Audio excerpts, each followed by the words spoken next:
Live. Today we have a really interesting segment as we take a deep dive on one of Italy's truly under the radar wines being produced coming from Trentino. I am inviting here, we have Camilla and Marcello Lunelli from the Ferrari Winery in Trentino. Welcome. Thank you so much for joining us.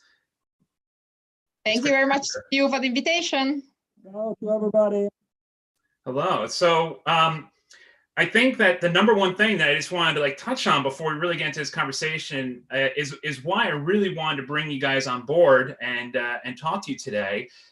Coming from the United States and having had experience in retail in the United States, there are not a lot of U.S. consumers that are completely aware of what is being done in the Trento dock and what has been accomplished there. And they're not really familiar with the wines. When it comes to sparkling wines here in the States, obviously from Italy, Prosecco is very well known. Franciacorta, a little lesser known, but gaining. But when people think sparkling wine here in the United States, they're almost always gravitating towards champagne if they're looking for something with a level of prestige. And so I thought it would be great to have you guys here because you are the perfect people to explain about what has been accomplished in the Trento dock, and especially since you are running the winery that has the history that has put the region on the map and helped create the DOC. So I'm wondering if you could kind of give people an idea of what Trento dock is about before we really start delving into the history and such. I'm just going to put a little map of the location of Trentino up in Italy so everybody has an idea of where we are. Guys, give us a little bit of a background on the DOC. With a great pleasure. Actually, Trento dock, as the name says, talks about Trentino, which is a tiny area in the northeast of Italy. You see it there in red. We are in the very north of the country, and it's 100% mountainous region. So mountain is really one of the key features for our sparkling wine. You will hear us talking about mountain a lot because that's really important for what we have in the glass. Trento dock means metodo classico sparkling wine, so traditional method, méthode champenoise, call it as you prefer, just produced in the best areas of Trentino, as included in the DOC. It has been the second DOC in the world, as far as I know, just related to Metodo Classico sparkling wine after Champagne, as it was founded in 1993. So we're talking about quite a long history for the DOC, but most of all, a very long history when it comes to the real wine, because our winery, Ferrari Trento, was founded in 1902. So that goes back more than a century. And we're using the same grape varieties that you would expect to come out of Champagne as well, correct? Yes, the disciplinary allows 4 grapes, Chardonnay, Pinot Noir, Pinot Blanc, and Pinot Meunier, but actually most of the grapes used by the 54 producers of the DOC are Chardonnay and to a lesser extent Pinot Noir. By the way, Giulio Ferrari, our founder, has been the first to bring Chardonnay and spread Chardonnay all over Italy. So Chardonnay really has a long history in the area. Well, we'll certainly talk about that. What I'm really interested in first is to understand, so you are the largest producer within Trento dock, correct? I mean, you make up, what, half of the production coming out of the region? Actually, more than that, because we make 5.5 million bottles out of the almost 9 million bottles produced by the DOC. So I'm wondering, what are your largest markets? Italy is by far the largest. We have a very strong awareness and prestige, I would say, in Italy. And after Italy, US, Germany, and Japan are the largest market, even if we have very interesting signs from other markets, both in Europe and outside. Very cool. It is interesting because I can't tell you how many times I have spent time with an Italian winemaker, and you know what they're always gravitating toward is a champagne style wine to actually drink with dinner and such. So I mean, this is something that that the average Italian family is actually taking part in, is Ferrari and having these wines on their table. That's absolutely fantastic. So you were starting to touch on the history. Now the history I think is really, really important here, because you know, now granted, so the Lunelli family is not the family that started this winery. You had mentioned Julio Ferrari. I think that would be great if we can start to kind of tell the tale of how this whole thing came together, because I think it's a really interesting story from the beginnings, and then also, you know, the story of World War II and how he came to create what your winery is today.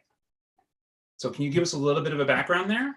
Yeah, I'll go on this, and then I let Marcello, who's the winemaker, go deeper into wines, because he's the best person for doing that. Of course. So concerning the history, all of the Trento DOC and our winery started from the intuition of Giulio Ferrari, who was a nobleman from Trentino, who studied viticulture and enology, not only in this area, in San Michele al Adige and in Germany, but also in France, in Montpellier.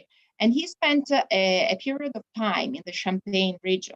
And that's where he had the intuition that Trentino, which is completely different from Champagne, just to give you an idea, we are 1,000 kilometers south than the Champagne region, but still could have a great vocation for producing high-class Metodo Classico sparkling wine. And what's the reason for that? The reason is mountain, that I mentioned already. So we are much southern, but thanks to altitude, we get to have that diurnal shift in temperature that allows, in particular, Chardonnay grapes to achieve a great aroma and to have the acidity and the freshness which are needed for having long aging on the lees. You see Giulio Ferrari there. He was really a pioneer for as it comes both viticulture and enology in Italy. As you said, our family is not related to Giulio Ferrari. What happens is that Giulio Ferrari had no children. So after quite a long time, he started to find someone who could continue his venture. And for that, he chose our grandfather, Bruno Lunelli, who was a wine merchant in Trento. So the two of them knew each other, had a reciprocal esteem. And so he decided to sell the winery to our grandfather. So since 1952, the history of Ferrari Trento still bears the name of Giulio Ferrari, but is strictly linked to our family, and Marcello and myself with other cousins represent the third generation of our family at the helm of the winery. This is a picture that I really love. That's our grandfather in the middle. Mm-hmm. And you have my father Mauro and one of our uncles in the very first cellar, opening a bottle of Ferrari. Was Giulio still with the company at this point? Actually, Giulio remained in the company until 1975, until his death. So the collaboration of our grandfather with Giulio Ferrari worked extremely well. Giulio Ferrari, I haven't met him, unfortunately, but was a man, from what we've been told by the family, really, really just focused on quality. Just to give you an idea, he received the first award for his first bottles in 1906 at the International Exhibition in Milan, which was like bigger, like the Expo as of today, the World Trade Fair. So he was just focusing on quality, and he was not really interested in having a more entrepreneurial vision, which is what our grandfather brought to the company. So it was a very good partnership of the two of them. So for Julio, was it about a love of champagne that inspired him to do this, or to begin the company and to begin making wine this way, or was it more based on the region and the potential that he saw there? I think it was a mix of both. He was in love with champagne, but he also had the ambition of producing a wine that could rival the best champagne in his own region. Mm-hmm. And then one thing that I had alluded to before that I'd really like you to tell the story of is how World War II really affected the winery. So Julio, he boards up the winery, correct? And leaves the region knowing about the occupation. If you could, just explain this, because I think it's a very, very fascinating story. Well, yeah, sometimes things are not exactly planned. And this is something that Giulio Ferrari did not plan, but still has a very strong impact in our work every day, because we really realize that long aging on the lees suits perfectly Trento DOC wines due to the mountain Chardonnay. They have a very great ability to age. The very first reserve bottles, as you mentioned, were not created on purpose. So what happened is that during World War II, Trento was heavily bombed. So he had to go away, to go on the mountains to his native little village, and just close the doors and the windows of the winery with bricks, hoping that no one would break in and no bombs would fall on the winery. That actually was not really a winery, it was his very nice palace in the main square of Trento, Piazza Duomo. So when he returned to the winery after the war, he realized that luckily it had not been bombed, but not only. He tasted the wine that had remained on lees much, much longer than he used to keep them, and realized that quality was just excellent compared to the regular sparkling wines he was producing. And so since then, he started producing also some reserve wines with longer aging. So, but prior to that, how long would one of these wines rest on the lees and bottle before being released? Well, honestly, we don't have exact data, but I guess that would have been probably something like 1 year, 1.5 years. As of today, the minimum aging period on lees for Trento DOC disciplinary is 15 months, but all the producers generally tend to keep them much longer than that. And so prior to the sale to your family, how large was his production at that time? I mean, how popular were these wines at that time?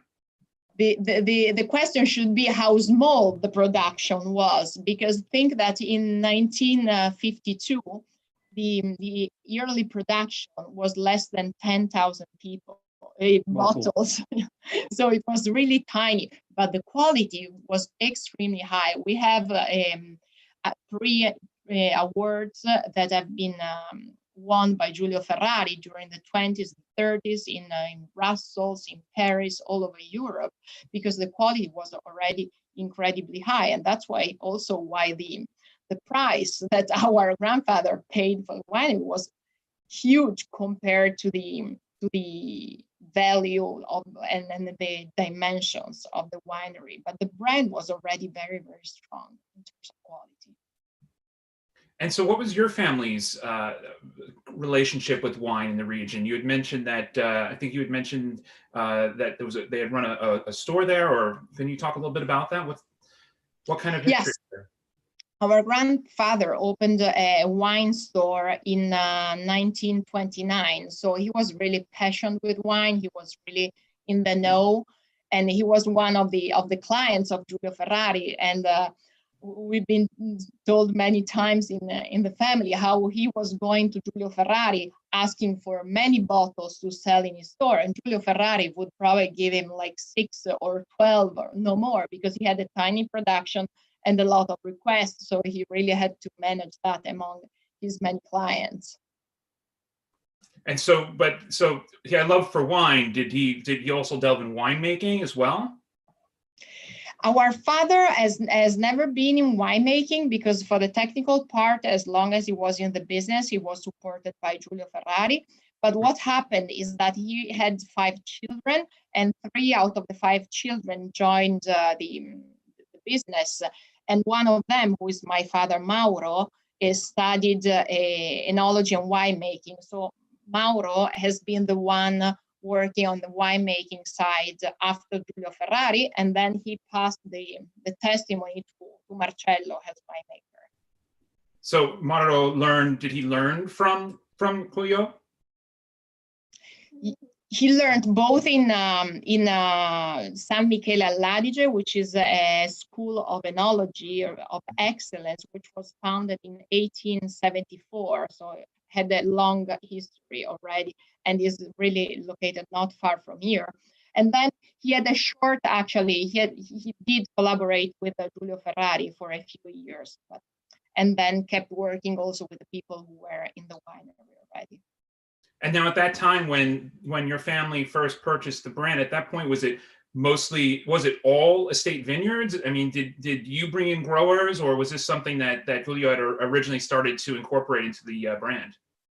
Giulio did own some very nice vineyards, but what happened is that he sold the know-how and the brand and the machinery to our grandfather, but he left the vineyards to his nephews. So eventually, as soon as our grandfather had paid back the debt he made for acquiring the winery, he and our fathers started to buy some vineyards and then produce from estate vineyards. And so so the current generation, so Marcello, you come on board, and when did you start taking over in the winery?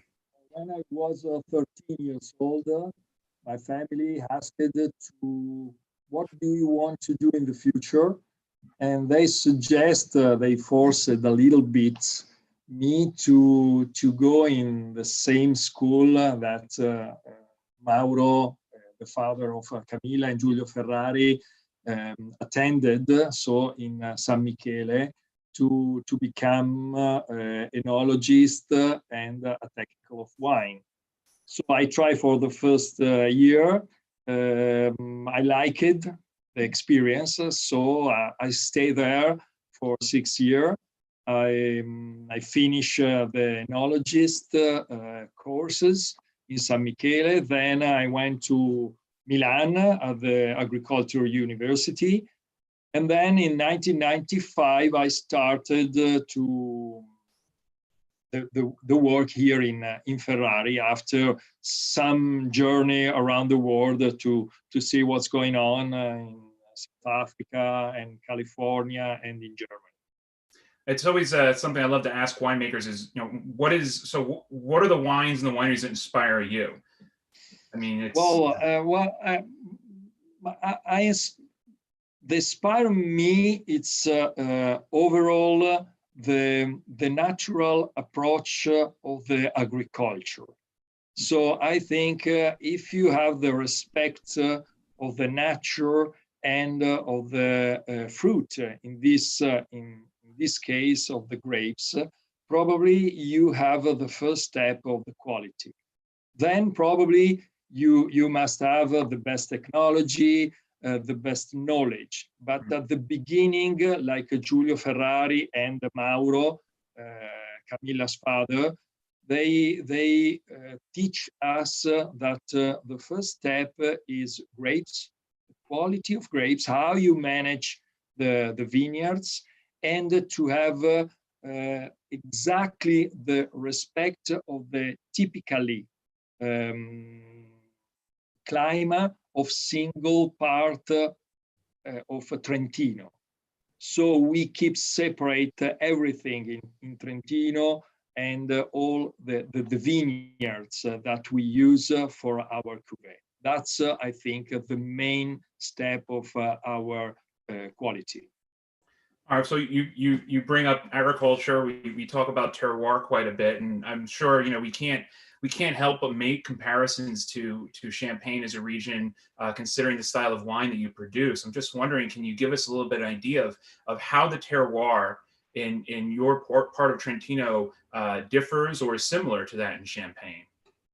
Well, it's quite different and in the same time equal. Difference because, as told you, Camilla, we are 1,000 kilometers in the south, so it's not so cold. but we have the mountains. So we have quite the same condition during July and August, so during the maturation, like in Champagne. So a big different temperature between day and night. So during the day, the grapes build sugar, aroma, complexity, and body. But during the night, we preserve the acidity. The acidity is the first pillar of the longevity of a Trento DOC and of a Ferrari. So the intuition of Giulio Ferrari, it has been this point. So the different and the excursion temperature during day and night. And the mountains help us to maintain, probably now and in the future, against the global warming, this difference that make the difference between Trento DOC and other regions that produce sparkling wine in Italy. So now, okay, so that's now when we talk about the Adige River Valley, you know, we recently we've been talking to a few different producers from Trentino recently. I'm just wondering, you know, so how does this terroir from going from north to south, how does it differ greatly? Like why is this ideal for this production of wine, for Chardonnay in particular, versus say a little farther north or south? It's ideal because there is the Adige Valley with the river that the direction is north to south. So we have the vineyards. The vineyards are located in the higher slopes of the Trentino mountains, so on the river, and the exposition in the Adige Valley is on east or west.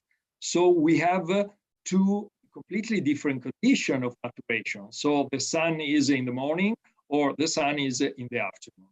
But it's not enough because Trentino has a lateral valley like Valle dei Laghi, like Val Sugana, like Valle di Cembra, that are completely from east to west. And so the exposition on the high slope and the high slope of the vineyards is north and south. So during the harvest, we have grapes, Chardonnay and Pinot Noir, from all the different expositions that you can imagine. Right. So it's fantastic. By the soil, there is only Valle that is completely different from the rest of Trentino. That is Cembra. Cembra Valley has a porphyric soil, so volcanic, and the grapes are more sappy, more spicy. So we, with precision, we keep separate in the cellar the grapes from Cembra, and we use the basis wine like you use the spicy, the pepper and the chili in the kitchen to give the last magic touch on our cuvée. Well, I can only imagine the scope, considering your production, how, you know, managing how to get that perfect blend each year it's got to be quite an adventure. Well, yes, it's like a magician, but probably there is behind a method. So the method is to understand very well the different vineyards, to manage them and to become in a real equilibrium of vegetation and production, every single vines.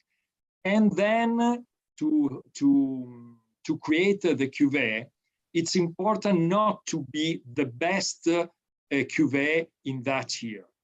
We want to have a good or better cuvée every year to maintain the same quality in the good vintage, but even in the bad vintage, because in the good vintage, everybody can do a good sparkling wine.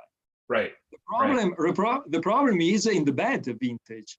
And so you have to build during years and after years a story with the vines, with the vineyards, with the farmers, to build a fantastic condition to have the right grapes. Of course, there are top vintages and normal vintages, but we need to produce wine with grapes.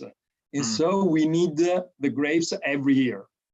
Right. No. So it's funny. I'm actually, this is what I'm sipping right now. So it's the non-vintage brut, which, I mean, to think this is, Metato Classico style sparkling wine that I believe retails in the mid 20s, which is pretty. 23 in United States. Depends. 25 depends on the honesty of the wine store.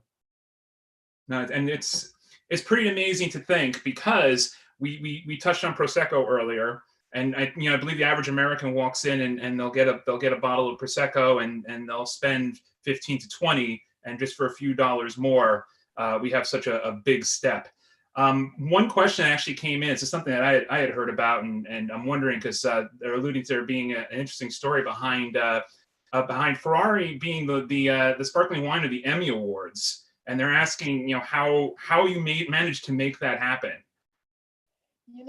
It's true. We've been the official host of the Emmy Awards for 5 years now. And actually, we have quite a long tradition in being the host of important events. For sure, we started in Italy, but not only, because we've had we have a gallery of we call that famous hosts, with like Andy Warhol, all head of state, Ronald Reagan, and so on, both from the past and from today. We have Obama toasting with Ferrari, and so. That's because it's known as the sparkling wine par excellence from Italy. So many people get to know its quality in Italy and then bring it back to their home countries.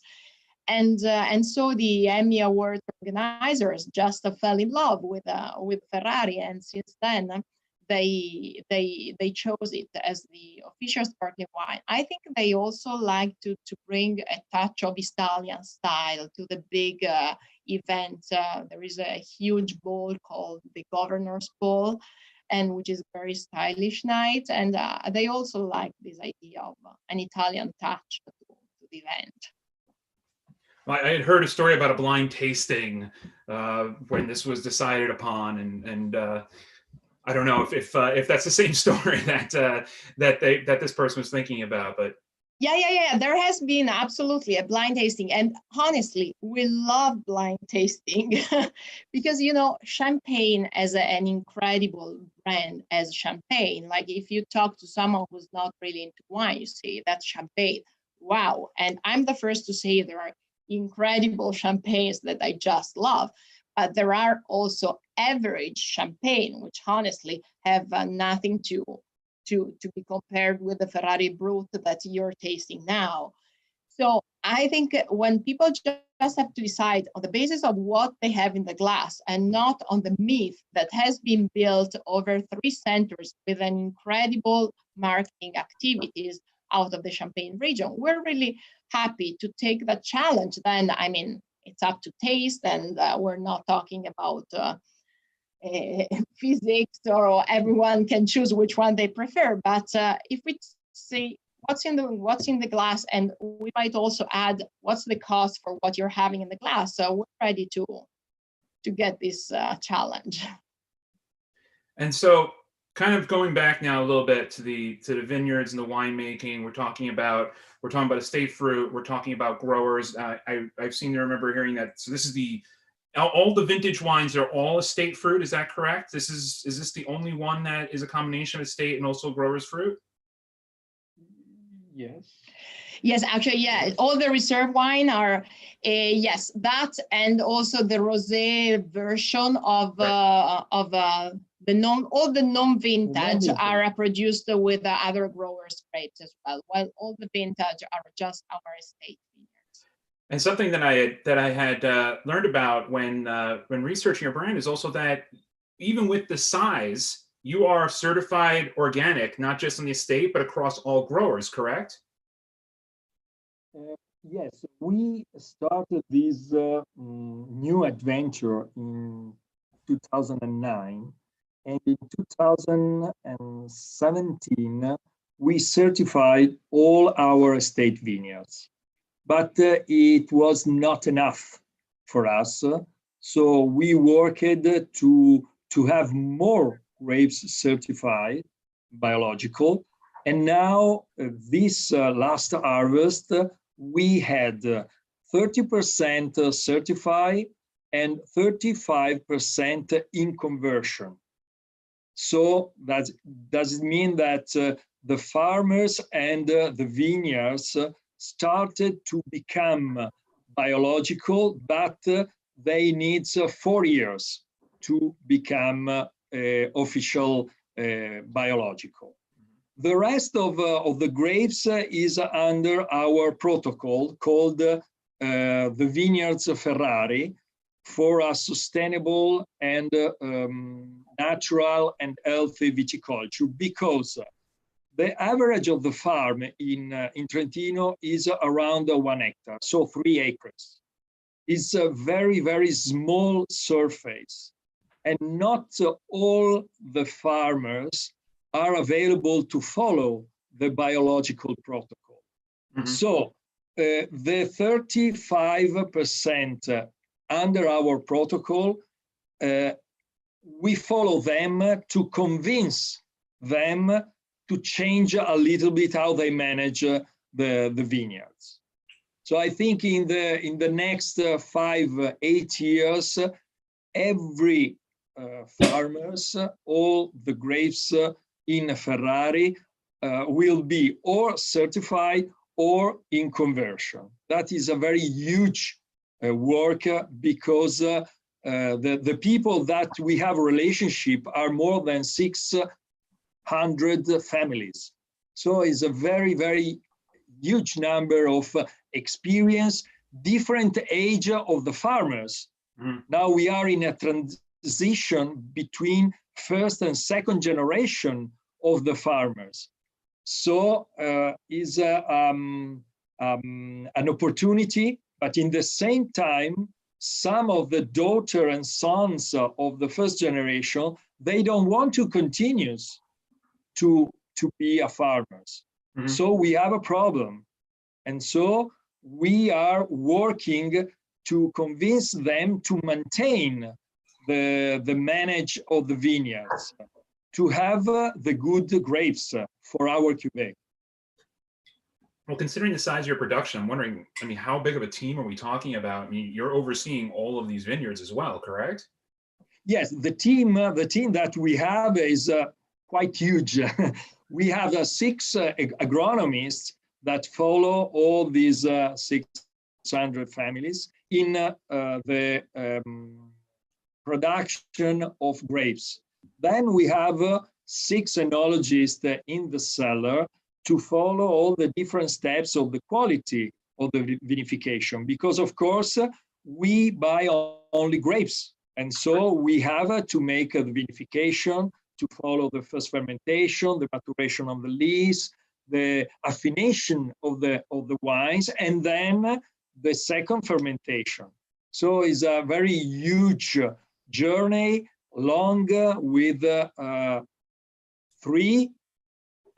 between 3 and 10 years. So it's a very long and fashion journey. And so, also from a perspective of yields, what are the recommended or what are the stated yields for the? Yes, about the yields, you have to make difference between the trolling system Pergola Trentina and the trolling system Guyot. For the pergola, that is an extended system, you can arrive at 11, 12 tons per hectare, because it is an expanding system, and you are not, is not convenient to reduce the production. For a Guyot, we working around 8 to 9 tons per hectare. Mm. And of course, it's less but you have a more, you can respect by machine the time of different green works during the vegetal period. Just to segue just for a quick second, I'm currently I've moved on to the rosé, and I have to say the aromatics are quite stunning. Haven't even sipped it yet, but I could smell this all day. So you're working drastically below what's recommended. You're pushing for organics, not just in your own company, but for the entire DOC at this point, which is certainly pretty amazing. But this leads me to ask, what about climate change? What about global warming? Working all organic in a time of global warming, I mean, how has that affected you? Any kind of changes you've had to make? Well, in the last 10 years, we had the date of the harvest around 2 weeks in advance. So that it means that we have to work to have a longer period in the future for a maturation. Mm-hmm. So to go against the global warming, our generation have to move all the vineyards higher, like in altitude. Yeah. So we are working to have the vineyards between 100 and 150 meters high on the sea level, to have the same condition that the father of Camilla and our grandfather had in the past. We are lucky because we are the mountain. Right. So now we have to discover new region in Trentino that in the past were too cold. If you ask the same question in other part of sparkling region in Italy, of course, they are still arrive on the top of the hill. Mm-hmm. So their works, it will be to modify how they manage the vineyards during the maturation. It's harder because you have to work on the natural life of the vines. We go against the global warming to follow the nature, and is, I think, easier. It's very expensive, but it's easier and respect much more the quality that we have in our mind. Mm-hmm. Absolutely. I mean, has it really affected the pH, the acidity of the wines at all, or? Yes, the pH for Lucky until now is still around 2.9, 3.05, and we are lucky. But the secrets of Trento DOC is that we can do the malolactic fermentation to all our basis wine before the tirage. And we can have 7.5 of the total acidity after the malolactic. That, I think, the secret of the Trento DOC. Beautiful. Sorry to get to so many of the little details. This is the stuff though that's really very interesting, and recent harvest. I mean, you just completed a harvest. How was the harvest for 2020? 2020, it has been the longest harvest in our history. Mm-hmm. So we started on 17th of August and we finish on 24th of September. So it has been longer that we remember. And it has been very good because the maturation follow the different altitude of all the vineyards that we follow. So it's fantastic because in the cellar didn't arrive a huge amount of grapes totally matured and ready to the vinification, but it needs 6 weeks to become matured. And so in the cellar, we had the time to keep separate more different part of vineyards, and we had the time to follow every single steps of the quality. Mm-hmm. So when we're talking about these non-vintage wines, the ones I just tasted, so I mean, is there any way? Because I know one of the things you find quite a bit these days with champagne is you find people trying to figure out like what the base wine was, the base vintage wine was for these releases, to kind of get an idea to be able to follow vintage through the non-vintage wine. So for instance, I mean, I have a wine that was disgorged in 2018. And I mean, is there any way to figure out, you know, like what the majority of the wine is, and what level of percentage is that, and does it change? Yeah, it does change every year, and you want to know much more that I can tell you.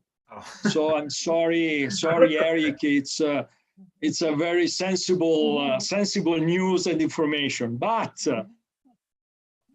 you are very sympathetic, and I give you some information about the basis wine. Of course, I'm joking. Sorry, Eric. No, it's okay. It's okay. Okay, disgorged in 2018. So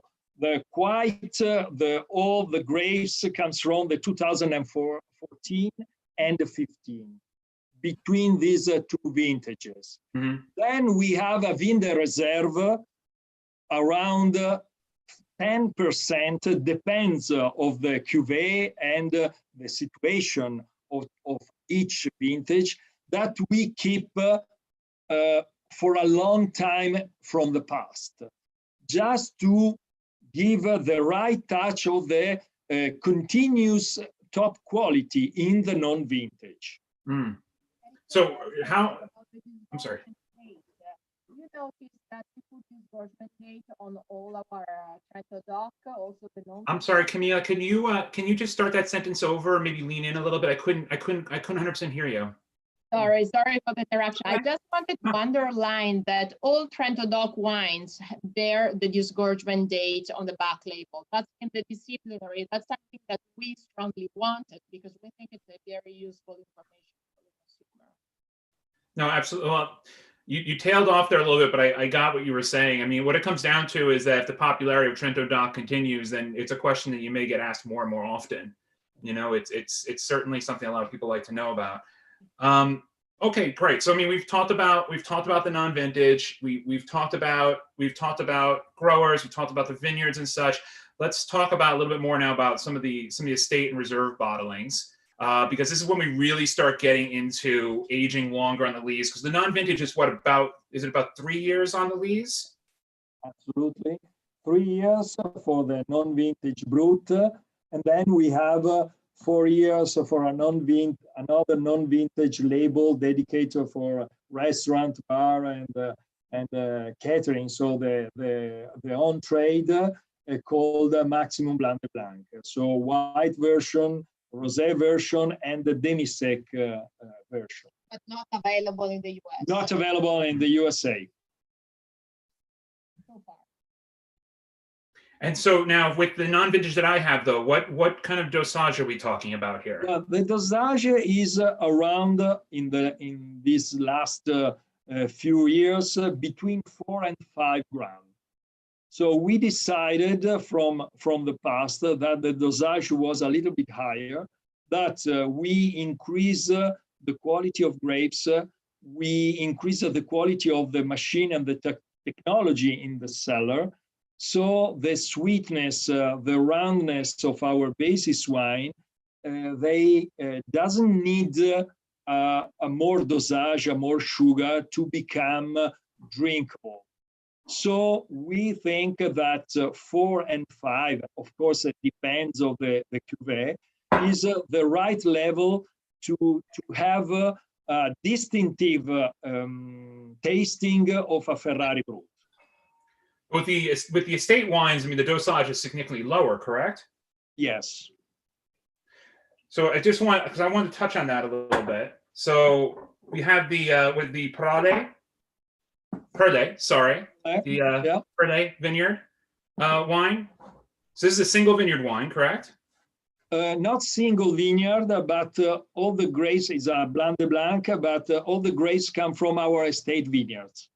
We have 9 different locations in Trentino that are our estate. We used to call the Maso, like a Podera in Tuscany, like a Bricco in Piedmont. We usually called Maso the location, the single location of some vineyards around a house, an agriculture house. Mm-hmm. So we have 9 different locations, and Perlé, all the grapes comes from these 9 different Masi. And so, and that's also also with the rosé as well. Yeah, rosé vintage. And so 2014, I'm sorry, go ahead, Camilla. Yeah, the Perlé rosé is the vintage version of our rosé. And so 2014 is the vintage that's currently in the market. Yes, exactly. Can you tell people a little bit about 2014, what you think about the vintage? Yes, the 2014 started with a warm winter and spring. So the budding started 10 days in advance, like in the average. But unfortunately, after the flowering, we had some more rains that we expected. But it has been lucky to have our vineyards in the high altitude, so with high sea level meters. So the rain was very high, but in the same time, the cold temperature on the higher slopes of estate vineyards respect and protected the healthy of all the grapes. So the 2014, in average, it has been not a top vintage, but for our vintage Ferrari, we can have, or we are convinced to offer on the market a really, really good, good Ferrari. Well, I don't know if you are agree with me. What do you think? No, I mean, I'm not the person to talk about what your vintage was like necessarily. I can report it to people, but I can't talk about what it's like. I can certainly say that at the price point, this is certainly very enjoyable. I don't know about you. I tend to like to enjoy sparkling wines in larger bowl glasses and to really just kind of let them mature. Absolutely. Yes. It's one of our battles to fight against traditional narrow flutes and invite people to drink our wines in large white wine glasses. So please, thank you very much for doing that. No, of course. You know, it's something that, you know, to this day, you'll still see quite a few people drinking very, very good champagne out of flute glasses. And it's a pity. It's completely pity experience. Absolutely. Absolutely. Okay. So, all right, we've talked about the 2014. We talked about Perlé. But there are a number of other wines. So at this point, all the wines we've talked about, these are all done in stainless steel and then secondary fermentation in bottle, correct? Yes, but in the Perlé and in the vintage, it depends of Riserva Lunelli or Giulio or Perlé. But in Perlé, you can have around the 10% of the basis wine in big vat fermented. So we decided to give a very soft touch of this basis wine that is in a big vat.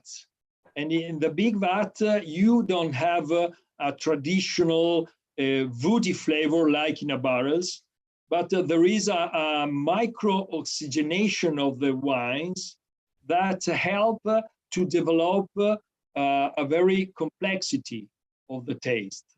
And we think that around the 10% give a good touch without to destroy the typically freshness of a Chardonnay in Trento. Absolutely. So, I mean, in your range, is there a wine that you would specifically say is your bigger, richer style wine? Are there any wines that spend more of an extended time in cask? Yes, we have a label called Riserva Lunelli that I think there is on the United States. Yes. I lured you into that one. Yeah, sorry. Okay. No. I'm just And saying. if you remember the beautiful picture of our grandfather and the father of Camilla and our uncle Gino that we showed 10 minutes ago, the three people in the back, they had a big vat of Slavonian wood. So from that picture, we rediscover the typical vinification in big vat. So since 2002, the first vintage of Riserva Lunelli, we ferment all the cuvée of Riserva Lunelli in big vats. So from September to June, the wine stay in wood to develop a very special taste and very special smell. So it's like your Krug versus your Dom Perignon. Yes. Right. Is the top Italian version of Krug. It's a very rich, deep wine. It has a lot of character, a lot. And it's an extra brut. So for that taste, we decided to give a very small level, low level of sugar, is around 2 grams of sugar. So just to give a little bit, but to have really the sweetness of the quality of grapes after 8 years on the lease. And so are you holding back any vintages over a long period of time? I mean, are there any vintages maturing in the cellar, like, back vintage releases coming, that kind of thing? We've been complaining with our parents for a long time because they didn't keep like wines from the 70s, the 80s, which are just amazing if you have them with a recent disgorgement. So yes, we start doing that. And actually, we also created a special, let's say, line for our Giulio Ferrari Riserva del Fondatore that usually comes on the market after around 10 years on the lease. But we created Giulio Ferrari Collezione, which is a recent disgorgement of the vintages of Giulio Ferrari that we think have the greater potential for aging. So the first edition has been Giulio Ferrari Collezione from the vintage 1995. Wow. Then we had the 97. We skipped all the vintages until 2000, and we have something coming up very soon. Should I say that? Yeah. Yes, we can say that because we're presenting that in 4 days. So that's really the very first time we talk about that. But we're releasing Giulio Ferrari Collezione 2001 next week. So that means that it has been basically 18 years on lease and 19 years from the harvest. No, it's pretty incredible because it's certainly one of those things that the average American is not hearing about coming out of Italy. Not just this champagne style of wines coming out of Italy, but ones that are really intended to be matured. I mean, it's something that we don't think about here. I would actually be interested in putting away. We were just talking about the Lunelli Reserva. I can imagine putting that away and forgetting about it for a while and coming back to it and seeing what there is in that bottle. It's actually really quite eye-opening, I have to say. I think that most of Trento DOC really have an incredible aging potential. We say they like to challenge time. And so I should not say forget them, but drink it. But yes, if you get to forget some bottles, you have incredible surprises in a few years. And then you had touched on the Giulio Ferrari, what was this? You mentioned the Collezione, but then there's the Reserva, correct? Yeah. So can you tell us a little bit about that wine? Well, this wine invented from Camilla's father, Mauro, in 1972.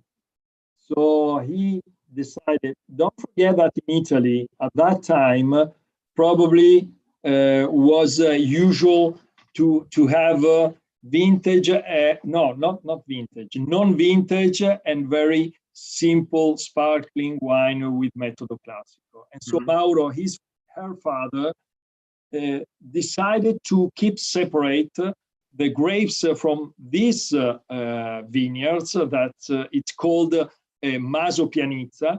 And he did a very simple white vinification with the top quality grapes. And after the tirage, he decided to keep this bottle separate to the normal production, and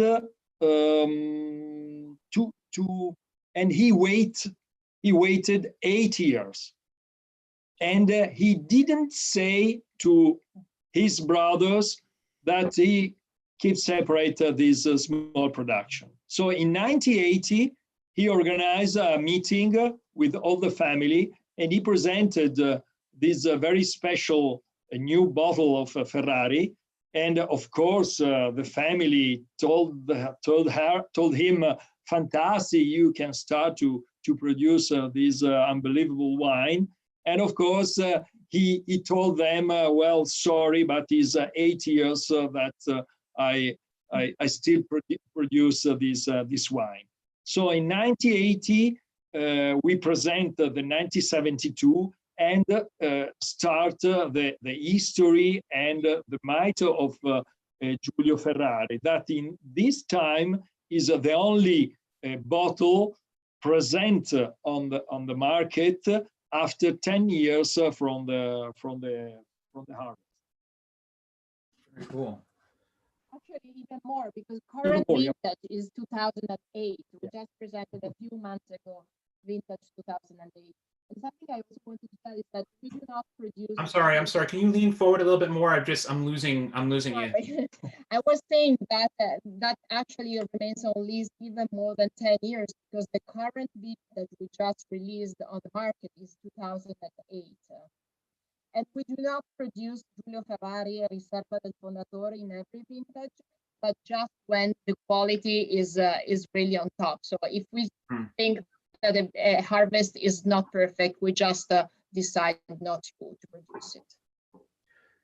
So I'm wondering, we talked about the Perle Brut, we talked about the Perle Rosé, we talked about the non-vintage and the price in the market. I'm wondering with the 2014s, what would people be expected to find these at price-wise here in the United States?